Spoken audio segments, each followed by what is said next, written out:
आज की यह कथा उन सूक्ष्म भावों को समझाने के लिए है जो मनुष्य के जीवन, उसके आचरण, उसके व्यवहार और उसके रिश्तों में छिपे होते हैं। यह कहानी सिर्फ स्त्रियों के लिए नहीं, बल्कि हर उस मनुष्य के लिए है जो संबंधों में अधिकार, मोह, क्रोध, वश में करना और अनुचित नियंत्रण जैसी प्रवृत्तियों को अपनाता है।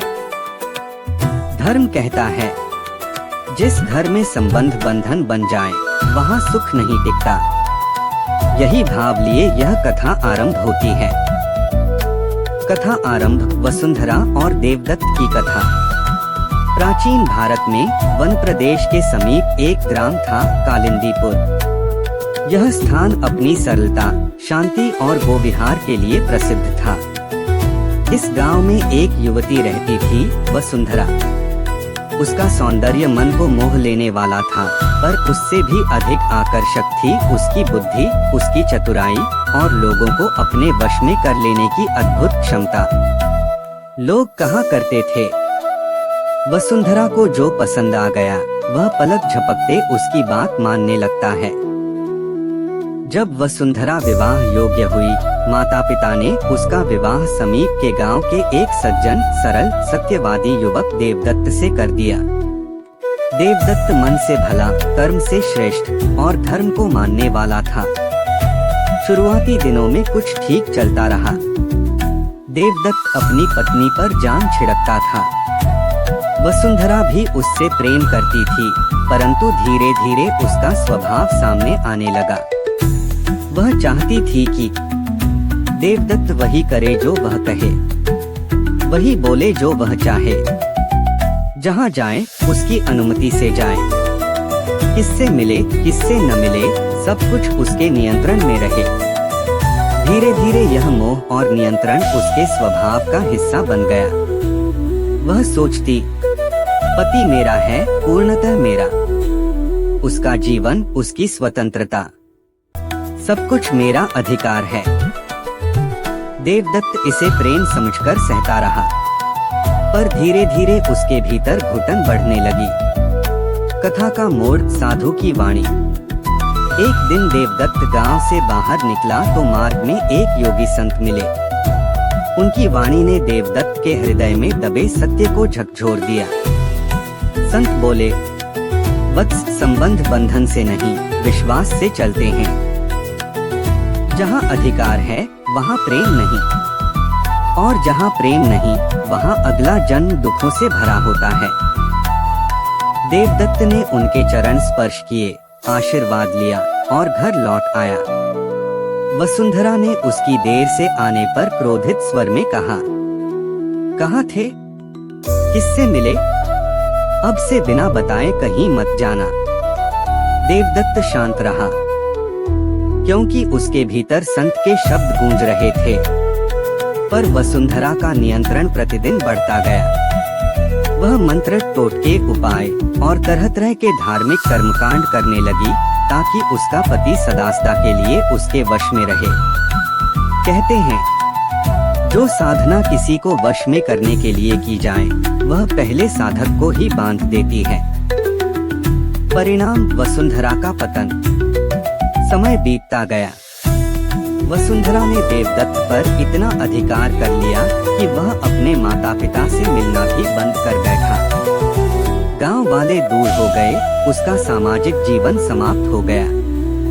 एक दिन देवदत्त बीमार पड़ा। गांव वालों ने कहा, यह रोग शारीरिक नहीं, मानसिक है। इनके जीवन में भारी तनाव है। वसुंधरा सोच में पड़ गई। पहली बार उसे एहसास हुआ कि उसने प्रेम में अधिकार मिलाकर प्रेम को ही नष्ट कर दिया, पर अब बहुत देर हो चुकी थी। देवदत्त धीरे धीरे इस संसार से विदा हो गया। उसकी अंतिम सांसों में एक ही वाक्य था, प्रेम बांधता नहीं, मुक्त करता है। देवदत्त की मृत्यु के बाद वसुंधरा रोई जरूर, पर उसके आंसू प्रायश्चित नहीं थे, बल्कि पछतावे के थे। उसने जीवन बिताया, पर भीतर का अपराध बोध उसे खाता रहा। अंत में जब उसकी मृत्यु हुई, तभी से उसके अगले जन्म की कथा आरंभ होती है। अगला जन्म वसुंधरा का पुनर्जन्म। धर्म पुराण कहता है कि जो व्यक्ति दूसरों को बंधन में रखता है उसे अगले जन्म में वही बंधन भोगने पड़ते हैं। वसुंधरा ने पति को अपने वश में रखा था, तो अगले जन्म में वह जन्मी एक पक्षी के रूप में। एक ऐसा पक्षी जो पिंजरे में कैद रहता था। उस पिंजरे का मालिक उसे बहुत चाहता था, पर उसे उड़ने नहीं देता था। वसुंधरा उस पक्षी शरीर में प्रतिदिन तड़पती, काश मैं उड़ पाती, काश मुझे खुला आकाश मिलता। पर जीवन भर उसे बस लोहे की सलाखें दिखी। यह वही दुख था जो उसने पिछले जन्म में अपने पति को दिया था। यह वही कैद थी जिसका बोझ उसने देवदत्त के हृदय पर रखा था। उसके आगे का जन्म, कहते हैं आत्मा एक जन्म में पूर्णतः शुद्ध नहीं होती। पक्षी जन्म में भी उसका अहं, उसकी स्वामित्व की भावना पूरी तरह शांत नहीं हुई। अपने अगले जन्म में वह बनकर जन्मी एक गृहिणी, पर इस बार उसका पति अत्यंत कठोर स्वभाव का था। वह उस पर अधिकार जमाता, उसकी हर बात रोकता, उसके जीवन को सीमित करता। वसुंधरा इस जन्म में वही दुख भोगने लगी जिस दुख का बीज उसने पिछले जीवन में बोया था। वह सोचती, यह मेरे साथ ही क्यों होता है? पर उसे याद नहीं था कि कभी उसने भी किसी को ऐसे ही जीने नहीं दिया था। मोक्ष का मार्ग, तीसरे जन्म का अंत। कई जन्मों की पीड़ा के बाद ही आत्मा को ज्ञान हुआ। अंतिम जन्म में जब वह वृद्ध हुई, उसे एक साधु के दर्शन हुए। वह वही योगी था जो पिछले जन्म में देवदत्त को मिला था। संत बोले, बेटी अपने कर्मों का फल तूने भोग लिया। अब यदि तुझे मुक्त होना है तो अपने भीतर से वश में करने की भावना निकालनी होगी। स्वामित्व से प्रेम नहीं, प्रेम से स्वामित्व मिलता है। संत की वाणी सुनकर उसकी आत्मा जाग उठी। उसने ईश्वर से प्रार्थना की, हे प्रभु, अगले जन्म में मुझे ऐसा मन देना जो प्रेम करे पर बंधन न बनाए, जो साथ देता है पर अधिकार न जमाए। यही भाव रखते हुए उसने शरीर त्याग दिया और इस तरह उसके जन्मों का चक्र शांत हुआ। कथा का सिद्धांत और धार्मिक संदेश। कथा बताती है, जो स्त्री या पुरुष अपने पति या पत्नी को वश में रखते हैं, उनके जीवन में आगे चलकर वही दुख, वही बंधन, वही क्लेश लौटकर आते हैं। क्योंकि बंधने वाला स्वयं बंधता है, दूसरों को दुख देने वाला दुख भोगता है, और जो प्रेम में अधिकार मिलाता है वह प्रेम को ही खो देता है।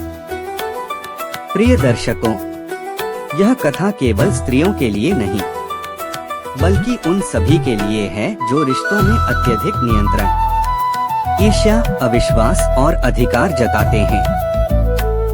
धर्म कहता है, संबंध को जितना खुला आकाश दोगे वह उतना ही ऊंचा उड़कर लौटकर तुम्हारे पास आएगा। अतः प्रेम कीजिए, सम्मान दीजिए, स्वतंत्रता दीजिए। इसी से अगला जन्म प्रकाशमय होता है। अगर आपको हमारा प्रयास पसंद आए तो कृपया वीडियो को लाइक करें, अपने दोस्तों और परिवार के साथ शेयर करें, हमारे चैनल को सब्सक्राइब करें ताकि ऐसी ही और दिव्य कथाएं और धार्मिक ज्ञान आप तक सबसे पहले पहुंच सके।